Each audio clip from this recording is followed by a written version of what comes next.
Ranking Member Gillibrand.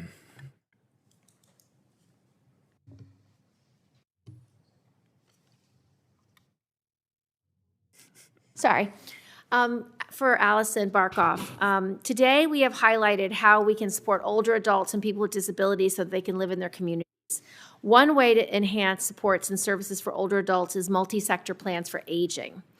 These plans are state-led, cross-sector strategic planning resources that help states transform the infrastructure and coordination of services for older adults and their families. Today, I will reintroduce my Strategic Plan on Aging Act. The Strategic Plan for Aging Act creates a grant program under the Older Americans Act to incentivize and support states to create their own multi-sector plans for aging with aging and for people with disabilities. Professor Barkoff, could you speak to how a multi-sector plan for aging can improve supports and services for older adults, and what benefits of including direct input from older adults and people with disabilities in the development of these plans? Thank you for the question, and thank you for your leadership here. As we've talked about today, it takes a lot of different supports and services for people to age in place and stay in the community.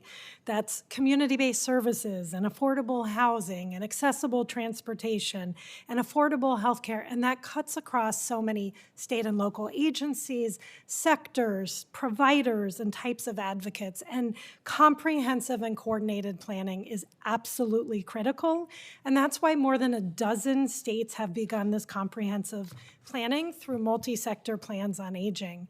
I so appreciate in your bill and in your comments, you're highlighting that the experience of people with lived experience is critical. They are best positioned to be able to say what works and doesn't work in the current system and where gaps are.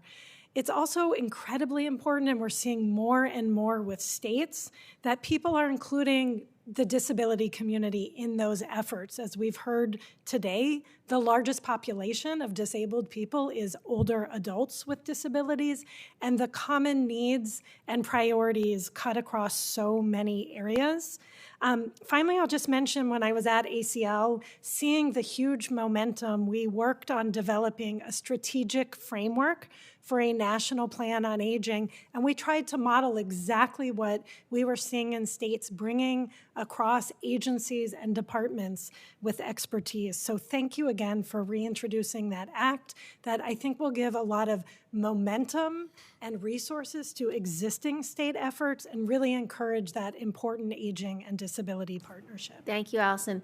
Emily, I want to ask about some of the challenges during the holidays that people with disabilities are often facing. First of all, accessibility for air travel. In 2013, 11,527 wheelchairs and scooters were mishandled by airlines. This mishandling can lead to costly repairs and leave wheelchair users without the technology they need to get around. For many people, it's not just losing a chair, it's losing their independence. Chairs are extremely expensive. That's why I was disappointed to see the Department of Transportation was delaying the implementation of regulation that would address these harmful trends. So can you discuss the importance of accessible transportation, especially accessible air travel, and how delaying implementation of this regulation will impact people with wheelchair users?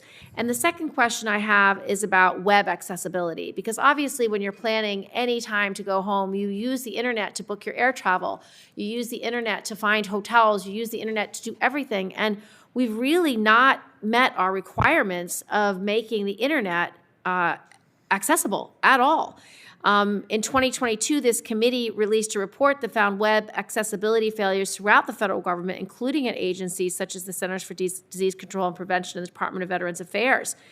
The VA's own reporting said approximately 90% of websites at the Department of Veterans Affairs were not fully accessible for people with disabilities as required by law. So maybe just touch on these two things and anything else you want to bring up. Thank you, Senator Gillibrand. I'm happy to talk about these issues. I want to first actually address the web accessibility part. This is very much intertwined with travel because you often need to book your travel through a website, and if that website is not accessible, it immediately precludes you from being able to book your travel independently. And this is an issue not just for people with disabilities, but for older Americans who may struggle to keep up with ever-evolving technology. So, think of engaging with video content, think of watching a movie with captions. Accessibility benefits everybody. It just makes sense to implement accessibility, and it makes the user experience easier for everyone. And when it comes to air travel, goodness knows we need all of the improvements on experience we can get. I will say that I am one of the 11,000 plus people who has had my wheelchair damaged in the course of a given year. And I'm going to be very honest that it made it very difficult for me to go visit my grandmother before she passed away. She lived in Florida. I was not able to go see her because I was so afraid of my wheelchair breaking on an airplane that I instead chose not to make that trip because it was going to be so incredibly challenging, knowing that my wheelchair had previously been broken. When I flew across the United States from New York to Oregon, I found that my joystick had been completely sheared off when I landed and had to hold it together with duct tape and with zip ties. And I would just ask everyone to imagine if that was somebody's legs that were being held together with duct tape and zip ties. So all of that is to say that whether you are visiting a loved one, whether you are taking a holiday trip, whether you're a grandparent using a scooter who just wants to enjoy Disney World with their grandkids, you should be able to travel knowing that your mobility equipment will arrive intact. And this is an essential form of community living because it is indeed participating in the community. So it's not just the right thing to do, it also makes economic sense to keep people moving around the world safely. Thank you. This question for Jason. Thank you for discussing the Family Act in your opening statement. The Family Act would create a national family and medical paid leave program. Specifically, it would establish 12 weeks of paid leave for serious medical and family events, including the need to care for a loved one. Can you go into further detail on why the Family Act is necessary? What kind of hard choices are American families forced to make when paid family leave is unavailable? Does the National Alliance for Caregiving have any caregiver stories that highlight those challenges? Absolutely. Thank you so much, Senator Gillibrand. First, I want to say that there are 35 million family caregivers who provide care while working at the same time.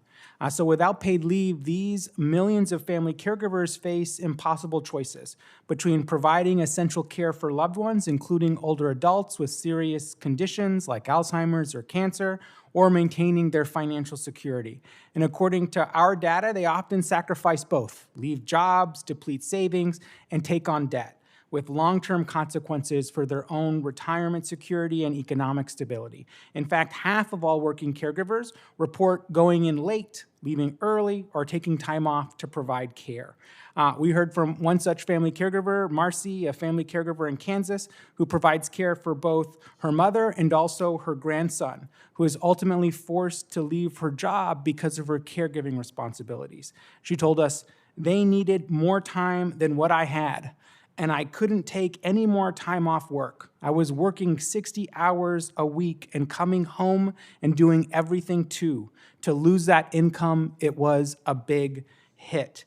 If we don't do more to help family caregivers balance both the care that they need to provide and the work they want to do, we're going to see more and more examples like Marcy's.